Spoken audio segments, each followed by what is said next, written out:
بسم اللہ الرحمن الرحیم نحمدہ نصلی علی رسولہ الکریم اما بعد۔ شک صدر کی حقیقت۔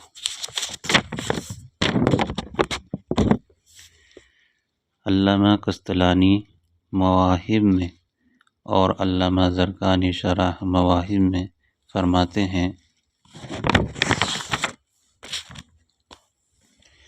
یہ جو کچھ مروی ہوا یعنی شک صدر اور قلب مبارک کا نکالنا وغیرہ وغیرہ اس قسم کے خوارق کا اسی طرح تسلیم کرنا واجب اور لازم ہے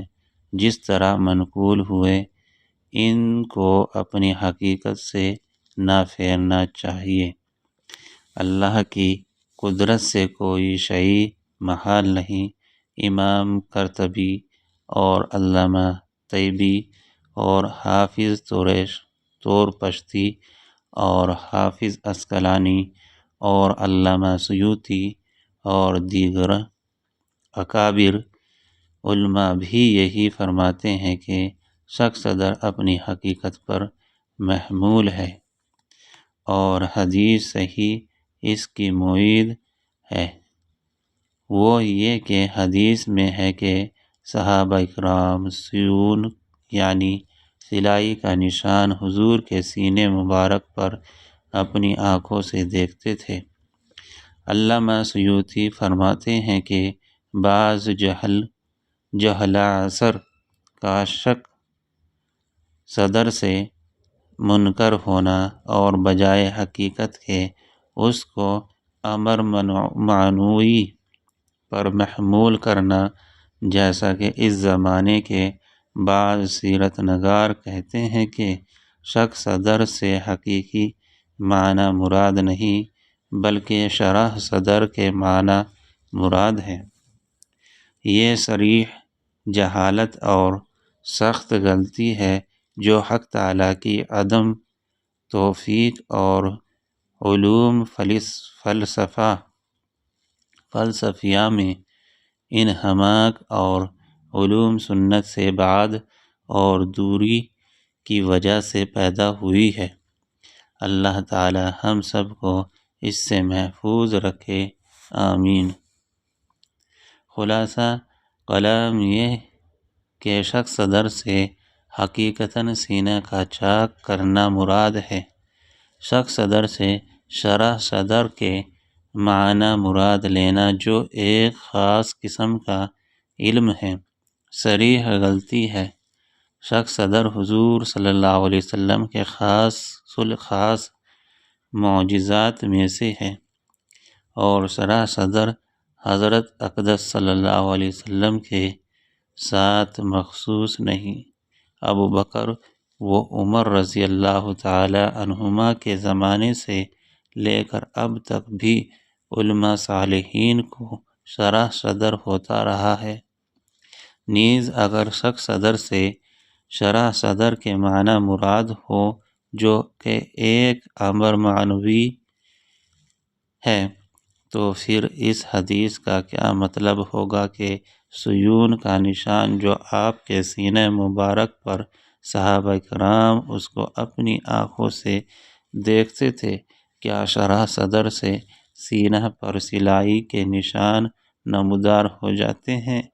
لا حول ولا قوة الا باللہ العلی العظیم۔ شک صدر کے اسرار۔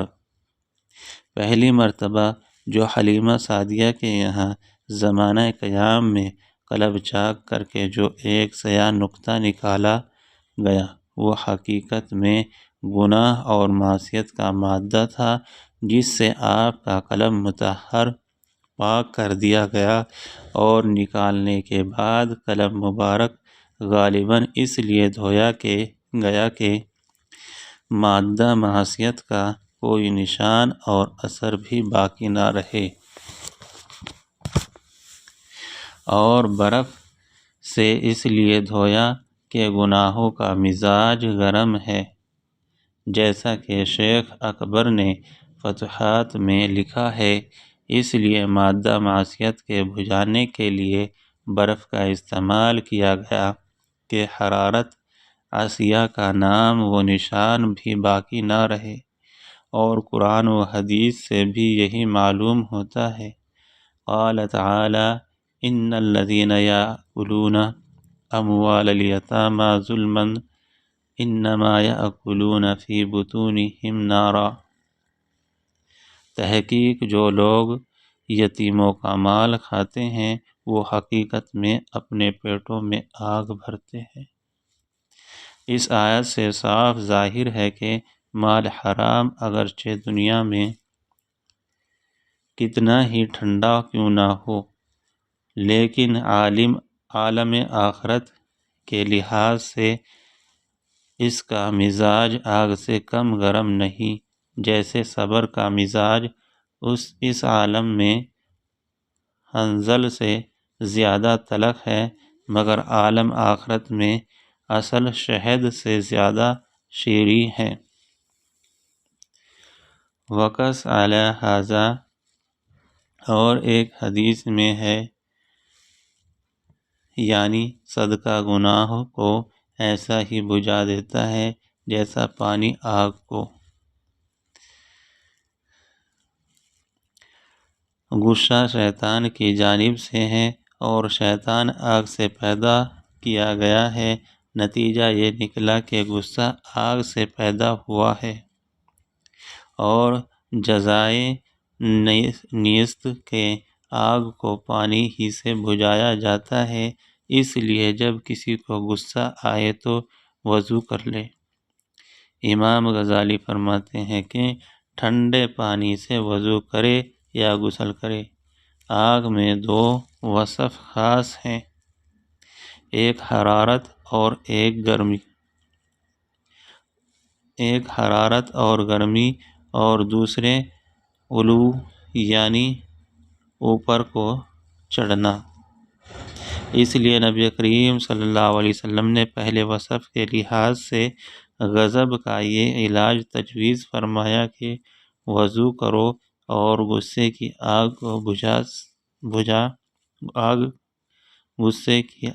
کو پانی سے بجھاؤ، اور دوسری وصف یعنی بڑائی کا لحاظ سے یہ علاج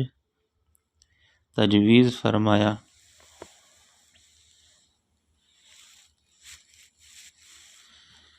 جس کو غصہ آئے وہ کھڑا ہو تو بیٹھ جائے،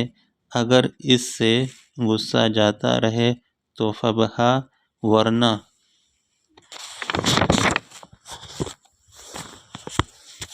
لیٹ جائے۔ اس حدیث کو احمد بن حنبل اور ترمذی نے ابو ذر رضی اللہ عنہ سے روایت کیا ہے۔ غصے کی وجہ سے انسان میں جو ایک قسم کا علو اور بڑائی پیدا ہو جاتی ہے، اس کا علاج تو واضح تذلل اور تمسکن سے فرمایا کہ غصہ آتے ہی فوراً زمین پر بیٹھ جاؤ یا لیٹ جاؤ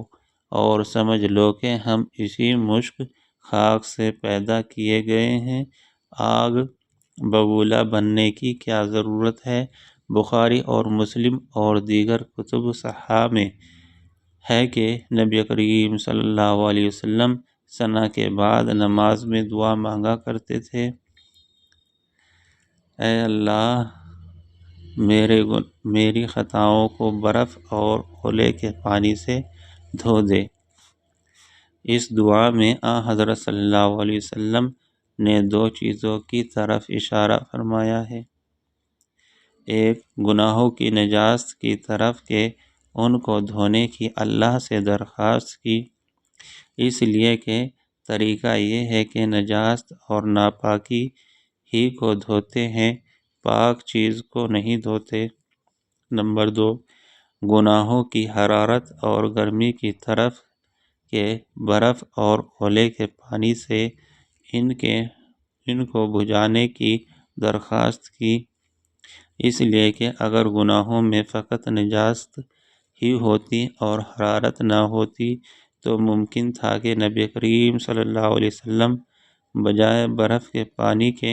گرم پانی سے ان کے دھونے کی درخواست فرماتے، لیکن گناہوں میں نجاست کے ساتھ حرارت بھی ہے، اس لیے تطہیر نجاست کے علاوہ تبرید اور تسکین حرارت کی بھی ضرورت ہے۔ گرم پانی سے اگرچہ تطہیر نجاست کا مقصد حاصل ہو سکتا ہے، مگر تبرید اور تسکین کا مقصد علی وجہ اللہ تم برف اور اولے ہی کے پانی سے حاصل ہو سکتا ہے۔ اس لیے نبی کریم صلی اللہ علیہ وسلم نے بجائے گرم پانی کے ٹھنڈے پانی سے گناہوں کے دھونے کی دعا فرمائی۔ اسی وجہ سے امام نسائی نے اس حدیث سے یہ مسئلہ مستنبط فرمایا کہ نماز کے لیے بجائے گرم پانی کے ٹھنڈے پانی سے وضو کرنا افضل اور بہتر ہے، اس لیے کہ وضو اور نماز سے مقصد گناہوں کی آگ کو بجھانا ہے، جیسا کہ ابو ذر کی حدیث سے جو غصے کے علاج کے بارے میں گزر چکی معلوم ہوتا ہے، اور معجم طبرانی میں عبداللہ بن مسعود رضی اللہ تعالیٰ عنہ سے مروی ہے کہ رسول اللہ صلی اللہ علیہ وسلم نے ارشاد فرمایا کہ ہر نماز کے وقت ایک منادی اللہ کی طرف سے ندا دیتا ہے کہ بنی آدم اٹھو اور اس آگ کو بجھاؤ جو تم نے اپنے اوپر روشن کی ہے۔ اہل ایمان اٹھتے ہیں اور وضو کر کے نماز پڑھتے ہیں، اللہ تعالیٰ ان کی مغفرت فرماتے ہیں۔ جس طرح ان آیات اور احادیث سے گناہوں کے مزاج کا گرم ہونا معلوم ہوتا ہے، ایسا ہی حدیث سے جب الہی اور محبت خداوندی کے مزاج کا سرد ہونا معلوم ہوتا ہے۔ حدیث میں ہے کہ نبی کریم صلی اللہ علیہ وسلم یہ دعا مانگا کرتے تھے، اے اللہ اپنی محبت میرے لیے سب سے زیادہ محبوب بنا دے، حتیٰ کہ میرے نفس سے اور میرے اہل سے اور ٹھنڈے پانی سے۔ ماء بارد یعنی ٹھنڈے پانی کا مزاج تو بارد ہوتا ہے، لیکن اہل اللہ کا مزاج بھی بارد معلوم ہوتا ہے، اس لیے کہ حق جل شانہ نے قرآن میں اپنے خاص بندوں کی یہ دعا ذکر فرمائی ہے، ربنا ہب لنا من ازواجنا وذریاتنا قرۃ اعین، اے ہمارے پروردگار ہم کو ہماری بے بس بیویوں اور اولاد سے آنکھوں کی ٹھنڈک عطا فرما، یعنی ان کو تیری اطاعت اور فرما برداری میں دیکھوں اور تیری معصیت میں نہ دیکھوں، اس لیے کہ مومن کی آنکھ اللہ تعالیٰ کی اطاعت ہی سے ٹھنڈی ہوتی ہے، اور ظاہر ہے کہ آنکھیں ٹھنڈی ہی چیز سے ٹھنڈی ہوتی ہیں۔ معلوم ہوا کہ اطاعت خداوندی کا مزاج ٹھنڈا ہے اور معصیت کا مزاج گرم ہے، کیونکہ معصیت کا تعلق جہنم سے ہے۔ اس لیے نبی علیہ السلام نے ایک ہی سلسلے میں ماء بارد اور اہل کو ملا کر دعا فرمائی کہ اے اللہ اپنی محبت گھر والوں اور ٹھنڈے پانی سے کہیں زائد ہمارے لیے محبوب بنا دے، آمین۔ ائمہ نحو کے نزدیک ایک معطوف اور معطوف علیہ میں مناسبت ضروری نہیں، کیونکہ یہ شیء ان کے موضوع بحث سے خارج ہے، مگر بلغاء کے نزدیک مناسبت ضروری ہے۔ پس ناممکن ہے کہ نبی اکرم صلی اللہ علیہ وسلم سرور عالم افصح العرب والعجم صلی اللہ علیہ وسلم کا کلام فصاحت الطیام کی مناسبت سے خالی ہو، جس طرح آیات اور احادیث سے معاصی کے مزاج کا گرم ہونا اور اطاعت کے مزاج کا بارد ہونا معلوم ہوتا ہے، اسی طرح کچھ خیال آتا ہے کہ شاید مباحات کا مزاج معتدل ہونا، ہار اور نہ بارد، اور دوسری بار 10 سال کی عمر میں جو سینہ چاک کیا گیا وہ اس لیے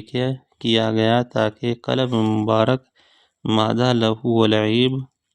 سے پاک ہو جائے، اس لیے کہ لہو ولعب خدا سے غافل بنا دیتا ہے۔ اور تیسری بار بعثت کے وقت جو قلب مبارک چاک کیا گیا وہ اس لیے کہ قلب مبارک